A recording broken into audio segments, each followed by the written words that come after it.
this event. So we wanted to do that as a way of providing you different levels of media to and make them highly shareable. So having said that, I welcome you all this afternoon, and I will just do a little screen share and tell you a short story about conscious capitalism. And it's, I don't know if some of you may know, it was originally founded by a gentleman by the name of John Mackey from Whole Foods. And he and Rose Society got together about 10 years ago and realized that there's a much better way of doing business, and formed this organization, which is now a global organization with over 50 chapters. And the Connecticut chapter is based in New Haven, and we are also trying to reach out to more of the business communities in Hartford and the other Fairfield counties as well going forward. So welcome to the virtual town hall. This is what our last town hall looked like at the Lawn Club a few months ago, late last year. We've had several of them at that location, and of course, if business was usual, we'd probably be doing that again. But we had a board meeting last week, and we thought that one of the best ways that we could serve our community was to actually come up with some stories around entrepreneurs that are actually doing some really good work and doing some really extraordinary things under these circumstances, and give some people a little bit of optimism and share the good stuff. So really that's what the spirit of today is all about. It's the first one we've done. We would love to hear your feedback and how we can make these better. The idea too is that today the speakers would just be able to give us a very shorthand version of their long stories. They have, and after this event, we'll be interviewing them as a podcast. We've got a really good podcast series called Curious Capitalist, and that's where we get to talk in a sort of longhand version of what their backstory is. So that's hopefully going to be what will be one of the outcomes of today's event. So what is conscious capitalism? Obviously, capitalism has done extraordinary things because it creates value. It's ethical because it's based on a voluntary exchange, and it's noble because it can elevate the existence of who we are and what we do. And it's heroic because it's lifted a lot of people out of poverty over the many generations. But we all understand that it needs to change gear a little bit. The Business Roundtable announced late last year that the instead of the old school version of capitalism being that shareholders are the only ones to be dealt to, then they decided that it's much more important to look at the business community in a much more holistic view. So really that's what we do at Conscious Capitalism Connecticut, and we do it based on these four tenets: that there is purpose beyond profit. I mean, obviously we've got to make profit, but you also there's a bigger idea to what you're doing. There's a healthy culture attached to that, and that as leaders we are to serve the community that we work in, and really the multi-stakeholder perspective. Like I said, not just the shareholders, but the whole community with which we operate and serve. And really, this is a great idea, but it's not only a good idea, it's really good for business. And there's tons of data to back this up. And Rose Sosadia and John Mackey put this book together, and they profiled a bunch of different companies in a book called Firms of Endearment. And they tracked the data, and they realized that not only was it a great idea, but it really makes a lot of business sense to operating on these principles. So the global movement, there's 50 chapters, a ton of different companies and a huge number of employees, and the brands that you can see on the right that are actively pursuing these strategies. But bringing it down to what's happening in Connecticut, the chapter was founded in 2016, and now we have over 1,600 CEOs, CFOs, and just thought leaders knowing that there's a better way of doing business. And this is just a screenshot of some of the events and activities that we did last year as we pivot to more virtual events this year. So having said that, I really wanted to set it up for Gavin Watson. He's our new chairman. Welcome, Gavin. It's great to have you on board. It's been a blast working with you together, and I really just want to hand it over to you at this point to our speakers for the day. Great, thanks, Glenn. So, these are obviously very challenging, difficult times, and our hearts go out to all those people who are struggling with this, and it's if anything, it's going to get worse. But in the there are these great things that are going on that people are doing, and that's what we really wanted to bring out. And hopefully, by sharing these ideas and sharing what's going on, maybe they'll inspire some other people to do some other things too. Or we'll find out about other stories that we don't know about yet. So this, as Glenn said, this is about servant leadership. It's about conscious leadership. And this is a sort of time when you find out whether a company is just being managed or if it's being led. Do you have leaders in your company, or do you just have managers? I'm going to sort of lead off with an intro and introduction to each of the people, along with a question tagged right on it, so that in the interest of time, we just kind of keep moving along. And then after we go through everybody the one time, we'll see if we want to do a follow-up question, or like Glenn was saying, if you've got a question, if you want to put it in the chat box, we can field those questions, and because this is really for you. We're doing this for you. This is a chance to hear about these people and things that they're doing.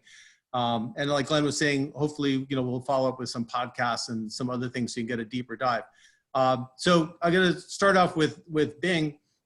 Bing Carbone's the third generation leader of modern plastics in Shelton. And modern plastics makes plastic things for all kinds of different industries, and including the medical industry. And one of the things that Bing did a few weeks ago is he's trying to figure out what if anything they could do to help out with the pandemic. And he had an idea. He went to social media, threw the idea out there, and got a huge response. So, Bing, if you want to say hi, wave your hand, and so people can see who it is. Yeah, there's Bing there. And if you want to talk about, what you did and how it worked out, that would be great. I think, is Bing still on mute?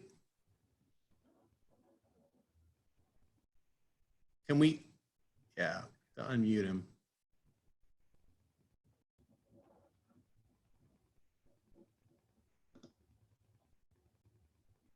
Okay. Awesome. All You right. got it. We there? Yeah. Okay, good. Thanks, Kevin. So to kind of get to the point here, about 2 Sundays ago, I literally thought about, what can modern plastics do to help fight this pandemic that we're all facing right now. And look, we're in the plastics business. We know plastics manufacturing. We put the two together and we said, you know what, we can start to make these plastic mask face shields. And this is something that's obviously in short supply and high demand. And I made a post on my personal Facebook page. And that was at 2 o'clock in the afternoon on a Sunday 2 weeks ago. And within 5 minutes, my cell phone lit up. I posted my cell phone, put my email address on there. And within a half hour of that post, we had our first order request for 500,000 of these face mask shields. Wow. Yeah, so it was pretty amazing. So, from that point on, we've developed a whole slew of what we call the COVID-19 plastic infection control products. It's actually on our webpage on modernplastics.com. We're doing physical barrier contact shields. We're doing intubation tubes, enclosures. We are doing modular partitions. And of course, we're running millions of these face mask shields right now. Wow. Yeah, and you're associated with a few other plastic companies, right? So you've kind of got a whole team of companies actually working on these things, right? Yeah, that's correct. Our parent company is called North American Plastics. They're based in Texas. And what I was able to do, they have 94 locations throughout the country. I was able to contract out with about 15 of those companies to help produce these shields. So that's what we've done. We're closing in on 2 million a week at this point right now. Wow. And the orders still coming in, more and more people still need them? it hasn't stopped. In fact, to be frank, I'm in casual clothes here today, and I am set up a bed in my office. I'll be sleeping at the company for the next several weeks, I'm sure. We're running 2 shifts now. I'm running 7 days a week to keep up with demand. Wow, that's amazing. That's great. Yeah. So maybe I'll switch at this point to Charlie. Is that okay, Charlie? I'll switch to you. Ask you a question. It says Charlie Negaro has been running Atticus Bookstore and Cafe in New Haven for a few years, and he recently also took over Ciabasso Bakery from his father. I think altogether you have about 160 employees. Am I right? Yeah, 160. Well, technically now we have about 110 because we had to look off about 50 people from Atticus. Oh, okay. Yeah. So, we closed the bookstore cafe, and last week we started to try to bring as many of them back as possible to do online ordering. Right. How's the online ordering thing working now? Really good. Yeah. So we, the store downtown is still closed, but now we have, we've always been doing commissary food and bread and pastry out of the big bakery. So, and there's a retail shop here, so we converted that to the pickup location for Atticus Market. Oh yeah. And that's, we're trying to hit about $1,000 a day quickly, and we're right about there, which is great to get there that quickly. And it's exciting. It's nice to have something to be able to, it's nice to be able to feed people. Yeah. So that was a tough thing for you because your cafe really didn't do much of any takeout. It was more of a place to come and hang out and have a meal with some friends and that kind of a thing. And so it was a tough thing. Yeah, we definitely didn't do any online ordering, and it was really awesome to watch a couple of our staff set that up really quickly. Oh, cool. Been interesting to get going really quickly, but it's probably around to stay now that we've learned how to do that. Yeah, that's cool. Yeah, I think, and my guess is it's more efficient also because you know the day ahead of time what you're going to be making, right? Yeah, and sometimes a couple days ahead. We've opened it up to 7 days out. Oh, cool. And in the restaurant business, you look at average check spend. So our average check spend before was like $12. Now with like market, average check spend is like $50, $60, $70, $80. So we're basically now manufacturing food and having a much higher dollar spend. So if we did a lot of this, we'd be pretty happy. Yeah. Not to make light of the situation, but yeah. Sure. And how's the bakery doing? How's Ciabasso Bakery? The bread business is good. So yeah, the bakery's got about 110 employees. We do frozen distribution of par-baked bread to major retailers. We also do fresh delivery to Trader Joe's, to 44 Trader Joe's. And that's inside New York and New Jersey. So we've got multiple trucks driving south every day, but it's busy. It spiked a lot, and now it's kind of settling back down to a slightly increased normal. Okay. Charlie, I've got a question here for you. Have you done any subscription models with this new sort of peak in your online ordering business? Tell me more about that, Glenn. I'm not sure I follow. Have you chosen to do any subscription models with this new online? Oh, sorry, I didn't understand. No, right now we're just doing, basically it's like an online grocery store where you can buy bread, pastry, al menu, basically. There's no reoccurring, but that's something that we've talked about, like a bread club. Because then you get kind of like, I'm sure you would get predictive income. It's kind of like what NPR moved to with their donation model. But I would imagine that's a little bit more difficult given that bread has a fairly short shelf life, so to speak, right? Well, what we see with a lot of people, especially like startup artisan bakeries, like people who they're called cottage bakery licenses. It means that you can do a certain amount of sales out of your house. What we see people doing is like bread, what is it? BSAs or bakery supported. It's the bread equivalent of CSA. So they have like a every Friday type of pickup. So it's a once a week or twice a week pickup. We might do something like that. For us now, it becomes what software or what back end can we build out to help us suit our need. I'm at the new in with Dad. See, I'm at it. And One's not on mute. That's what that sounds like. Yeah, I'm sorry. Yeah. Background. Charlie, I remember when you and I were talking last week, you were describing how excited you were with this opportunity to do a lot of things that you thought you would have time to do much later, so how this has sort of created opportunities for you to do some of those projects that have been on your to-do list. Yeah, so I guess up until 2 weeks ago, we were in sales mode, which means a lot of time outside of the bakery, a lot of time like executing on new projects for existing customers and new customers. And after like the first week of just like, holy shit, what the fuck is happening in the world? We realized that we actually had some time to like get stuff done. And a lot of that meant actually be spending our day talking to our staff. I mean, we communicate and talk to people, but like I spend my whole day in the bakery now talking to our staff and fielding their questions. And this has been written about a million times, but they are the subject matter experts. Like I'm just here to help them do their job better. And it's great. I don't really want to go back to external work as Yeah. Cool. Yeah. So I want to ask Paul a question. So Paul, so you guys know, Paul Murphy runs a company in Shelton, also in Shelton, called Electric Cable Assembly. And what they do is put together all those electrical things that we use all day long in our offices, where you plug your device in to charge it or plug it in to communicate with something else. And they've got metal laser cutting equipment, stamping equipment, paint booth, lots of different assembly tables and wiring harnesses and things they're putting together. And they'll do all kinds of incredible custom orders for people, even just one of something. Where we gave Glenn and I a tour a few weeks ago, and there was a spot with just one thing sitting in that somebody had ordered.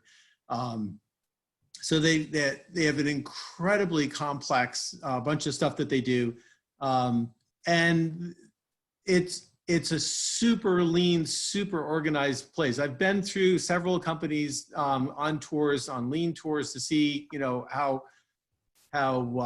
organized and how evident stuff can be, so people can just see something and see what needs to be done and go and do it. And I've never seen anything as good as Electric Cable Assembly. I went there maybe the first time, maybe 10 years ago, and it's a completely different place now, just even more awesome.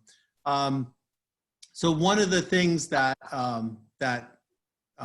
Paul's group just does, they have a lot of autonomy. They do a lot of things. So they do a huge amount of cross-training, teaching each other different things, running different pieces of equipment. And Paul also does leadership training with people. So, Paul, if you want to talk about those things, the cross-training and the leadership thing, because I'm sure that's coming in real handy right now. Sure. Thanks, Gavin. You can hear me, right? Yeah. Okay. Just want to make sure I press the right buttons. This is my first time. I was not trained to use Zoom, so I got to talk to my supervisor about that. We spent a tremendous amount of time just focused each day or over the last 9 years on what engagement looks like within a company. We are folks who've had a strong lean background to begin with, and what we recognized was that if we were ever to succeed, it had to be about getting what we call heartbeat leaders and engagement in place. And so our focus was really on how you get this level of engagement and into this type of environment. And it really starts with who you hire. Someone once said to me that if you plant melon seeds, don't expect to grow an oak tree. And it's so true that no matter how well you care for those seeds, that if they're not the right seeds, or their aspirations aren't to grow into an oak tree, but to become a great melon plant, then you can't do a whole lot for that. So we really focused on making sure we hire the right people that fit our core values. We've, we live and breathe our core values and our mission and vision and value statements. So when we bring folks on, we go through a 90-day, what I'll call dating period. And that's really focused on getting them to know us and getting us to know them and make sure that we're a good fit for the marriage that'll hopefully move forward with as an employee for a lifetime. We're focused on, at that point in time, training them, and we do a lot of training on mission, vision, values, and purpose, making sure they understand the story of ECA and what we're trying to do. Once we get past that, and once they feel that it's a good fit for them as well, then we go ahead and we look to hire that person and bring them in. We never put anybody in a leadership position without going through our leadership program. We learned this the hard way over the years, that who you think could be a good leader usually isn't, because you're not necessarily looking for the right things. So we have designed a program that's actually based upon the West Point model of train a leader before you need a leader. And we run that 2 or 3 times a year. And that's a great opportunity for our employees. Any employee can sign up. They have to do a little bit of work to sign up in terms of explaining what their goals are, what they're trying to do, who they're trying to be, those types of things, get their head in the right order. And then we take them through this internal leadership program, which is really focused on moving them outside their comfort zone, getting to understand what real leadership looks like. Not what I'll call the aspirational leadership, but the thoughtful, values first type leadership that we're looking for. At the end of the program, it's usually a case of one of 3 things happens. Either they say, I've gone through this and this is not for me. I now know what leadership looks like and it's not for me, and that's great. So we're not going to bring somebody into position or put them in a position that they're going to fail from. Or they really like it and we think they're a good fit. At that point in time, they're free to bid into any open position that comes up. There's no guarantees. Or they recognize that I enjoyed it. I got a lot from it, and I can be a really good first follower. So they understand and appreciate their own team leader or their own heartbeat leader much better from there. So by doing this, we've put a lot of really good people in good leadership positions that know how to engage people and have the basics that we can then develop going forward from there. It's good raw material. So then over the next number of years of their training, we will actually work with them to develop the skill set beyond that. We hire for values and we train for skills. I don't necessarily care what skills they walk in the door. In fact, if you went to our fabrication department, I think I might have 1 person, maybe 2, that actually worked in a fabrication area before in their lifetimes. Most of them either transferred into the area, or we thought they were cool people that could learn quickly and were committed to the lifelong learning, which is what we're looking for. So creating the right leaders gives the folks who come in, the new employees that come in, good working models to base their understanding of ECA off of. And we're engaging them right from the start, as opposed to leaders who may not get it or who are promoted because the last guy left in frustration and now you're the next one up because you got the most experience. We tend to find our leaders are actually introverts rather than extroverts, folks who are capable of deep thought, who are process focused, good core values, good problem solvers. They're able to reflect and think deeply, and also willing to learn about lean and apply the principles of lean as they move forward. Their goal is not to be decision makers. Their goal is to be engagers, and we really try hard. There's a lot of tools we use. I'm not going to go into them today, to really help them structure their day so that they have lots of time each and every day to work with their team, to engage them, to get their ideas, to get their frustrations out and help them solve the problems themselves. So it's really about the leadership that we put in place and how they understand their roles and the mission, vision, values of ECA. That's great. Yeah, I think one of the things that really struck me that stayed in my head after, we walked around with, you and me and Glenn, you point blank just said that the supervisor or the leader's job is not to solve the problems, is not to get the product out the door.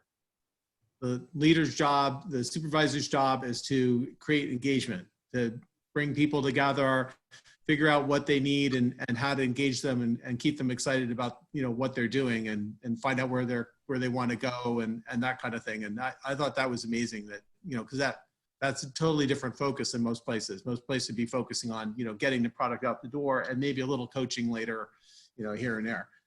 Yeah, I think the fact that that exists in your organization, Paul, is a credit to your whole sort of visionary leadership there, because that doesn't normally exist on traditional organizational charts. So, and the other thing I wanted to mention, that, and Paul's too modest to admit it, but when we walked the factory, the level of energy in each of the workstations that are all working in satellite configuration was extremely high, and they were just predominantly younger workforce, but really autonomously connected and really fluent in everything that was going on. And when we did the factory tour with Paul about 6 weeks ago now, and when we had a conversation last week, I said to him, "What's the difference?" And he said, "Well, because of the culture that they've cultivated in terms of flat management and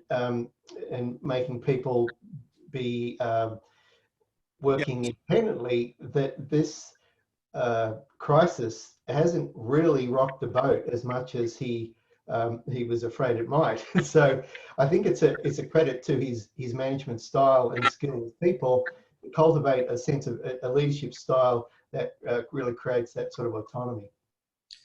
Yeah, I think that the folks we put in the position are folks that are very comfortable making decisions. They know that they're much better at making the decisions than I am, and thankfully I recognize that too. I'm not really good at a lot of things that they do.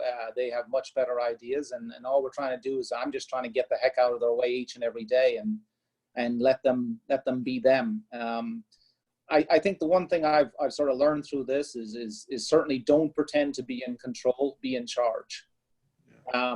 If you're trying to project an air of that you have everything under control, when something goes awry, then at that point in time, people lose confidence in you because they thought you said that you had it under control.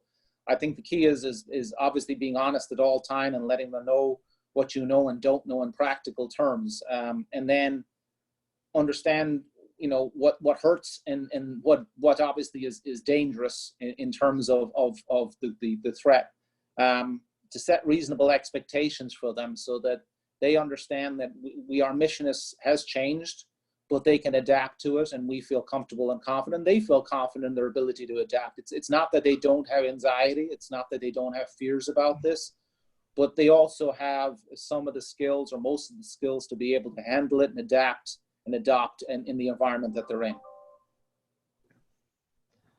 That's great. And as a testimonial to that whole business model, when we left the plant, Paul was describing the meeting that was happening in one of the boardrooms there, and the manager of IT was originally from a completely different part of the company. You could probably tell the story much better, Paul, but the fact that he identified an interest in IT, which led him into a completely different career path. So you're very intentional in that skill sharing and cross skilling within the organization. I think that's what makes a great place to work. Sure.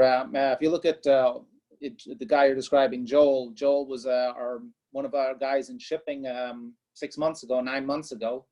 And we had an opening in IT, and he had a lot of the skills we wanted in terms of the values we wanted. And he had also gone out and got himself some good education in terms of from an IT perspective that we felt we could leverage. And it was an opportunity for him, and it was an opportunity for us. It wasn't something that we wanted to cheap out on. It was one of those cases where, we pay him at market rate, of course.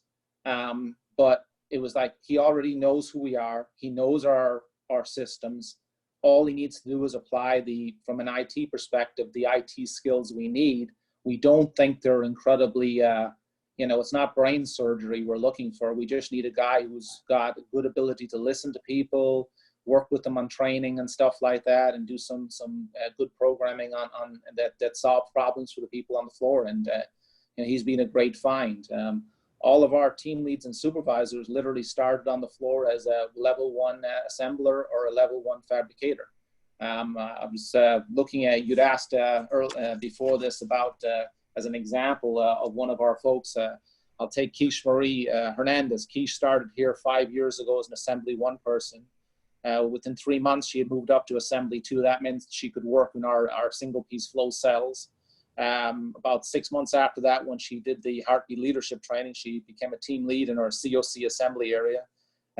6 months later, we moved her into paint because we wanted her to be able to use her skills as a team leader, not as somebody who knew how to build the product. So we moved her into an unfamiliar area, which had a continuous flow line rather than single piece flow. And that really helped her hone and develop her skills. Beyond that, about a year later, she became the supervisor for our assembly division. So literally in a 2.5-year path, a 23-year-old, 24-year-old person who's really, this was her second job out of high school, has just blossomed into a really good supervisor. And she's done all the hard work. We've just tried to create the opportunities there that she has at each point done the hard work and excelled at. So she would be a good example. All of my supervisors, I have 3 supervisors on 1st shift and 1 on 2nd shift who all sort of fit that model of somebody who's taken the opportunities that have come to them and done a good job. Wow. I'll just open it up at this point. I think it's good for anyone who has a good question to ask Bing or Paul or Charlie. You know, it's really about you guys, and we're here to, in a town hall, to talk about issues that we all think are important. So I'll pass the mic over to anyone that's ready to share a question.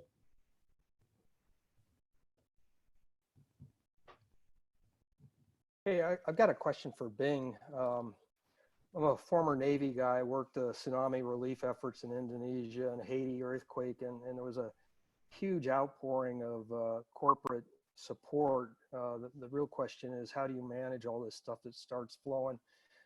And something I've been reading a lot in the news here with the pandemic is companies having to make decisions which vendors to sell to. I was wondering if you could talk a little bit about that aspect. You know, this has been very emotional for all of us here at the company. You know, I've gotten voicemails, I've had phone calls of nurses crying on the phone, desperately seeking a single mask. We've been asked a lot for donations, and we've done that. So it's been a very, very trying time to fulfill everything that we have to do. Now, we are obligated by contracts on some of these masks that we're selling into the millions. And it's been on a kind of a first come, first served basis in terms of how we're fulfilling the orders. There are some government agencies that are kind of honing in on us a little bit and kind of saying, you know, we need ours first and that kind of thing. But, you know, we're standing firm. Those that have placed the orders first, those are the people that are getting their orders first. Everybody needs it. Everybody needs these masks. So, you know, we have hospitals that are in dire need right here in the state of Connecticut, but so does the state of Kansas, who we're selling as well. They need their masks as well. So it's a difficult situation to manage, but I think we've been successful at it so far. I think it's a great question.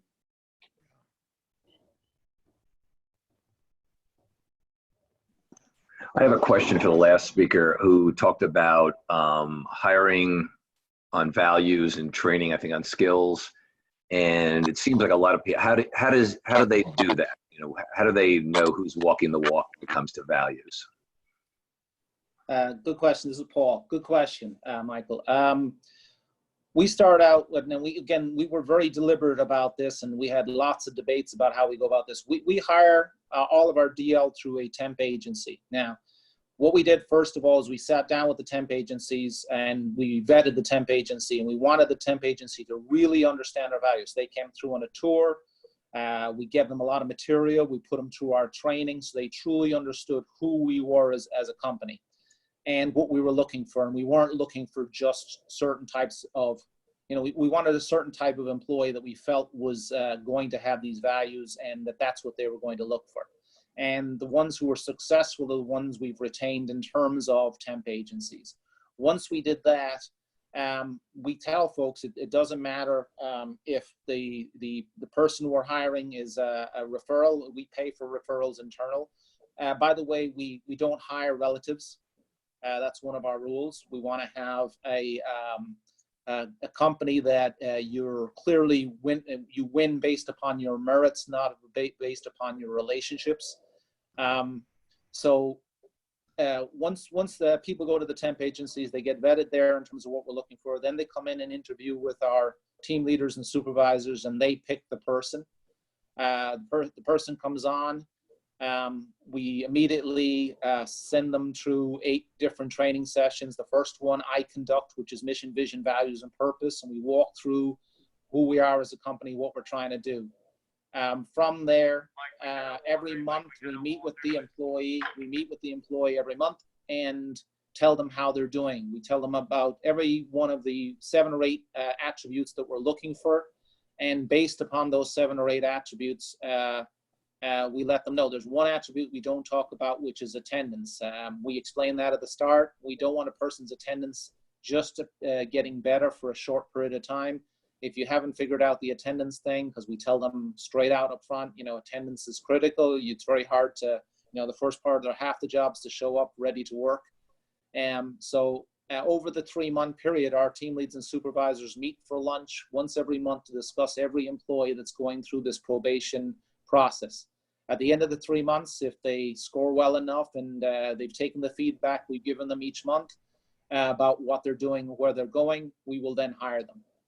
And that gives us, you know, I think we've been very successful with the raw, what we'll call the raw material from a personnel perspective. It's a bad description, but that's really what we're talking about. Folks that don't necessarily have all the things that we're looking for, but they have the core values. So now we can start working upon the attributes that they do have and the skill set, and start building up that skill set. And they understand the need to work within the team, to be part of the team, to not be afraid to talk out and stand up and, you know, provide your inputs and do all those things. And that's what we focus on next. And it usually takes about a good year to build somebody and provide them with the understanding that it's not necessarily the same as every other place that you worked at. That we reward you for having the courage to stop and the discipline of execution.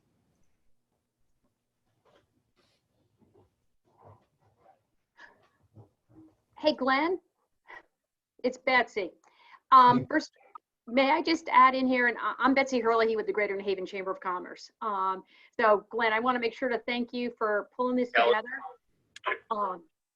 And I also wanted to make sure, you know, and I appreciate, Paul, you're making me think about months ahead, which is really great, because I think that's a real good spot to be in. I also want to just take this opportunity, Bing and Charlie, what you're doing right now for the front line and the immediate needs. I just want to make sure that anything that the Greater New Haven Chamber of Commerce can do to help you support those efforts. If there's anybody else, I mean, everybody's kind of thinking outside the box here. You know, Bing, I was one of those folks that got tagged in your post on that Sunday, and I hot connected with a friend of mine who's very senior level at Yale New Haven Hospital. So I really, I appreciate you doing that, and just thank you. And Charlie, I just want to find out, maybe we can have a separate conversation if there's any other food purveyors that I can help connect you with for the marketplace, because certainly there's some amazing products that are out there. If I can help you in any way, or the chamber can help you in any way, we're there for you. So. Thanks. I'll shoot your email address in the chat if you don't have it already. And well, I was actually talking to a Yale grad student this morning. They're trying to put together a supply and demand of, apparently there's a whole bunch of raw food at Long Wharf, and then there's also a real need at Yale New Haven Hospital. So we're trying to help put that together. Yeah, let's plan on talking, because there is a lot of chicken over at Long Wharf. I forget the name of the company, begins with a C, but yeah, they had a ton of chicken.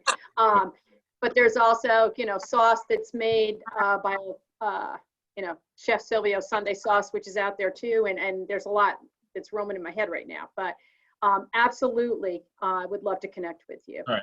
I just sent you an email in the chat. Perfect. I will circle back to you. Thanks. And also, if you don't mind, Glenn, well, I have Mike here. If there's anybody who is on this call who hears of anybody, I'm seeing Jamie Scott still on here. Anything that the chamber can do during this time, do not hesitate to reach out. gnhcc.com. There are resource people emails there, and just reach out to us. We are scrambling, trying to put on webinars, and those webinars are being archived, and there's been some really great content. So I encourage you to look at them and also to share them. We had a wonderful one, as I'm on the conscious capitalism call here, on nonprofits this morning at 10 o'clock. And that was a great session. So that's my thing. Thanks, Betsy. Thanks for coming. As I noticed, there's quite a few board members on the call here today too. It's a good opportunity to, we've all got different areas of passion that we might want to share with some of the speakers here today. It's a good opportunity to do that. Glenn, there's another question that came through on the chat. Would you like me to read it? Oh, please, I can't see it. Yep. It says, for all three speakers, how are you dealing with the challenges your employees are facing now, e.g. children at home now that schools are out, spouses who have lost jobs, and the ripple effect on family finances, decisions as to when to stay home from work? What's your policy on employees who are feeling sick? How do both implement health safety for this time while also keeping production efficient? Paul, you want to go first? Sure. So the first part is, how do I deal with employees with both family, we'll call family issues related to the COVID. Obviously, with a lot of empathy. I have a daughter who was a compromised immune system that works at Yale New Haven, and she doesn't listen to her father, so she's still working there. For my own employees, I think a lot of it is just listening. If they need to cry, they cry, and you deal with it. I think a lot of time it's just listening to them, making sure that what we're doing is safe for them, making sure that we're aware of it. We have a number of folks that every area we've given cleaning supplies to, so they clean their areas multiple times a day. We also have a team that comes through the building once a day and hits all of the we call high use surfaces. Some folks have come up with creative ways to open doors with your feet. So we've made some brackets for a lot of the bathroom doors, things like that. They've spotted things like a couple of our dispensers for paper were hand activated. You press the lever. Now we've changed some of those over, so they're all working the same way. So they're very good at seeing stuff. They've also implemented a number of improvements themselves in their cells in terms of isolating one area from the other, making sure that it's still see-through. So they put some plastic sheets to stop, if they're sitting near somebody who's breathing from the other side across, so that they can still see them, talk to them, but they have a barrier between them. For their team meetings, they reduced their team meetings from 15 down to 5. They've put X's on the floor where everybody stands. I just saw a whole bunch of X's show up one day, and I had no idea what was happening, but they're much smarter than me, as I said. So we've tried to do that. We've really focused a lot on the social distancing, and our focus from our people's perspective, we've all told them, look, just assume that the person that you're working with, the person that you're talking to has COVID, and act accordingly, which is, if you feel the need to wear a mask, wear a mask. If you, make sure you got the 6 foot distance, all those things that everybody's talked about. We've reached out to a number of companies in Connecticut looking for best practices and adopted a lot of those. There's a group called Bourbon and Beer that I'm involved in. I'm involved in neither. but they're a very good resource for me in terms of different ideas, what different companies are doing. And so we've tried to apply those. With respect to sick policy, we've suspended all of our point systems. So if somebody needs to stay at home, they stay at home, no questions asked.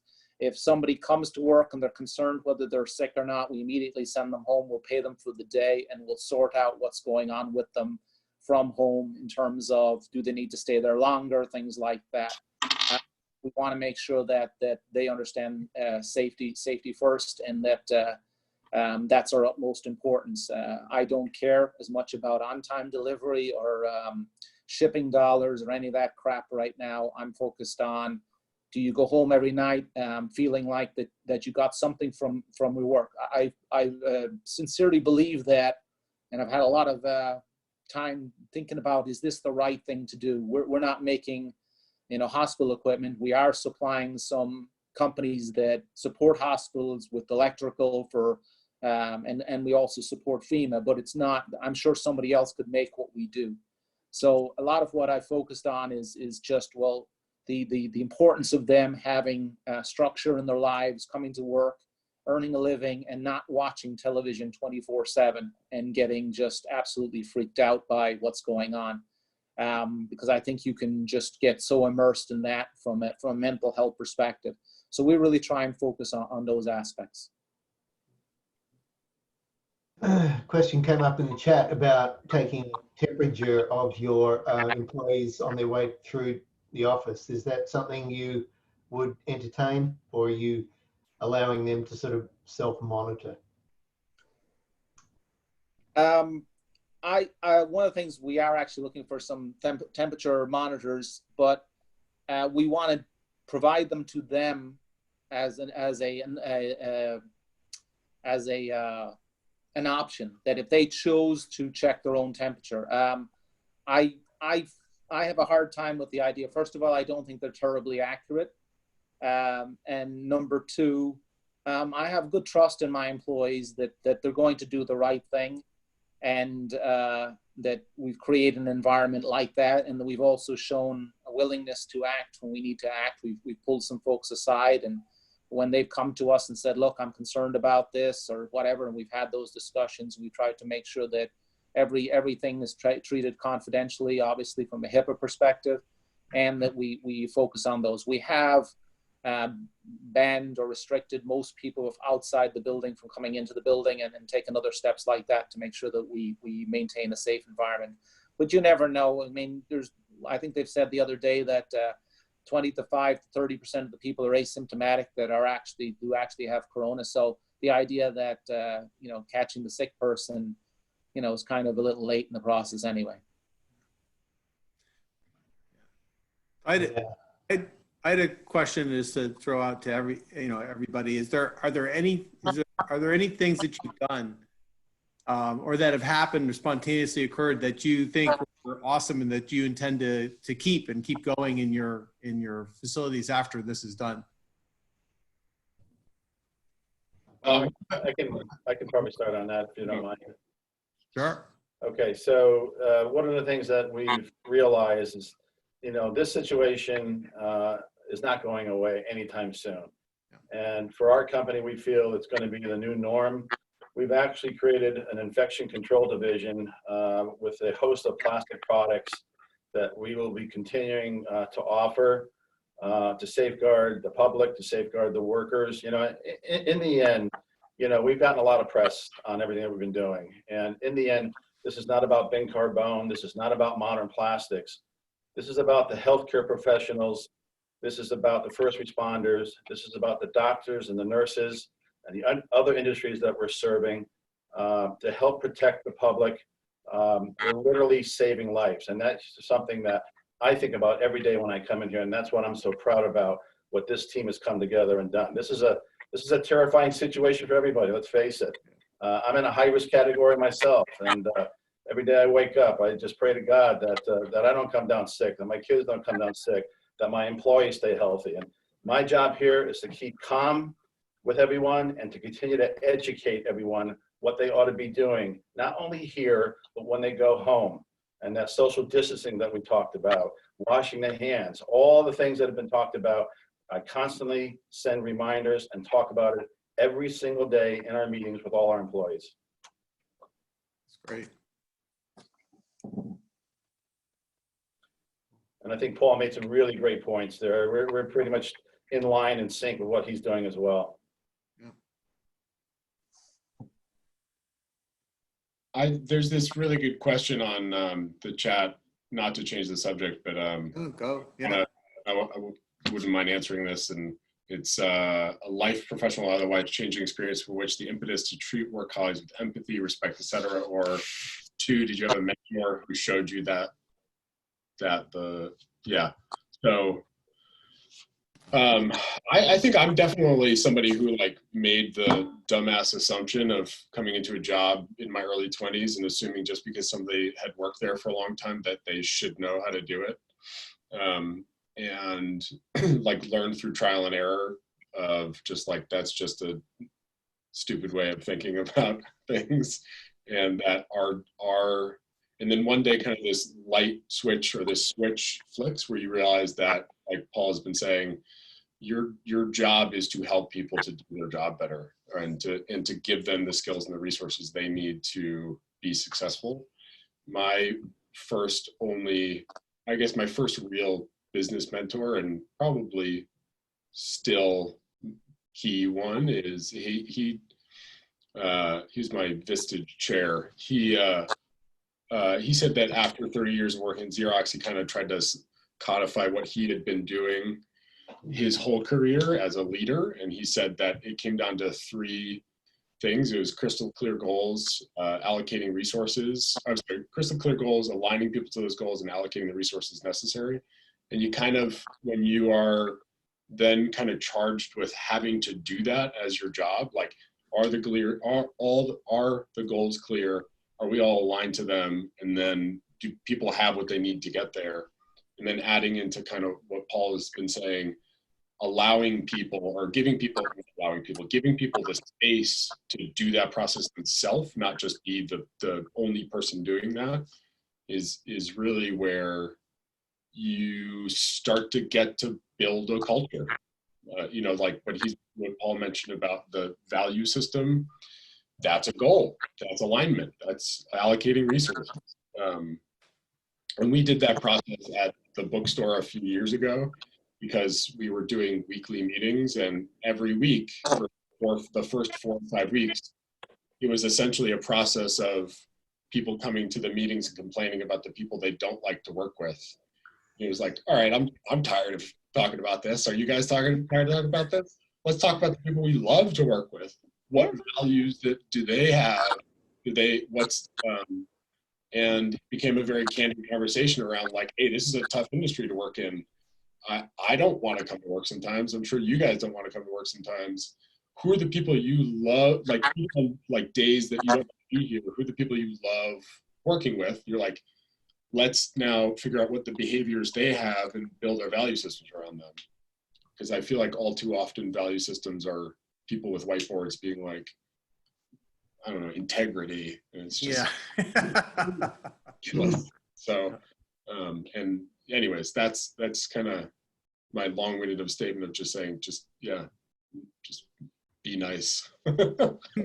Well, Charlie, thanks for your contribution. And I think there's much more than being nice. What the little I know of what happens at Chivasso and your more recent initiatives around farm to table and sourcing local and organic are really outstanding in terms of building a community and building a community of vendors and people who you share the same values with. And that's that's the conscious part of capitalism that we all here on this call sort of applaud. So I really appreciate the fact that you are an active practitioner of that. And I'm sure those initiatives will continue, even though they might be on the back burner for now, but well done.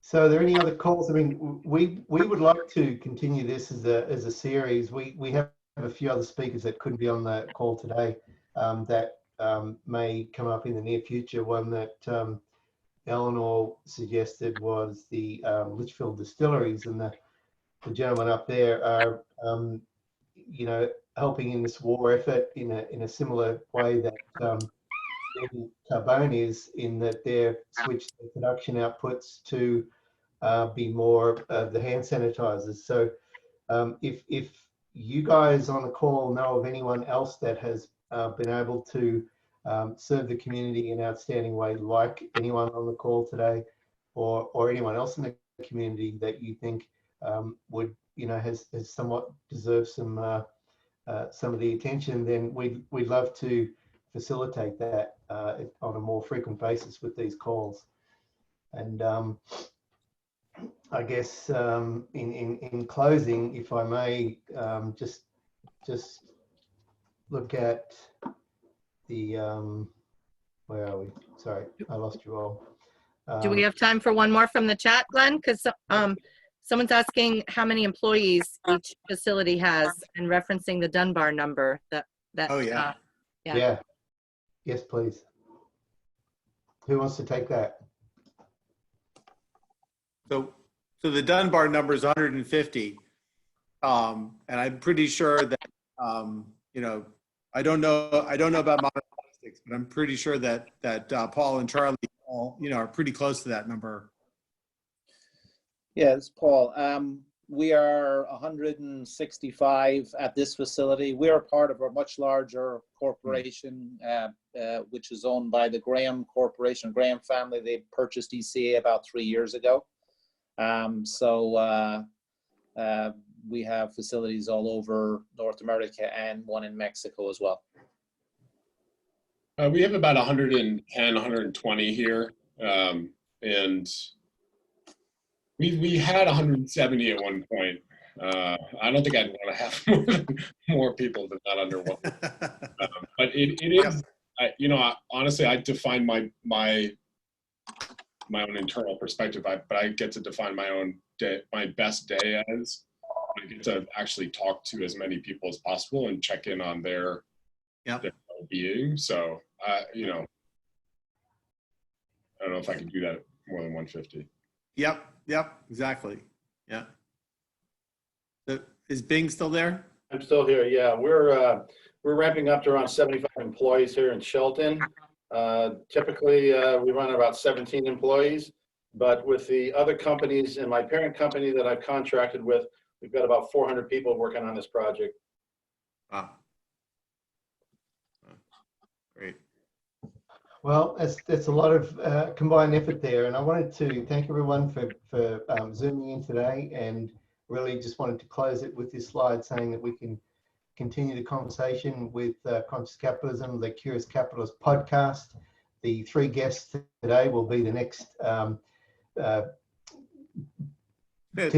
victims. Yeah, podcast victims. Thank you, Gavin. And my contact details are up there if anyone wants to reach out. And like I said, we'll share this with recording with you after today's event. And we really enjoyed being the convener of this great conversation. So is there one more question in the chat room? Let me see that, Eleanor.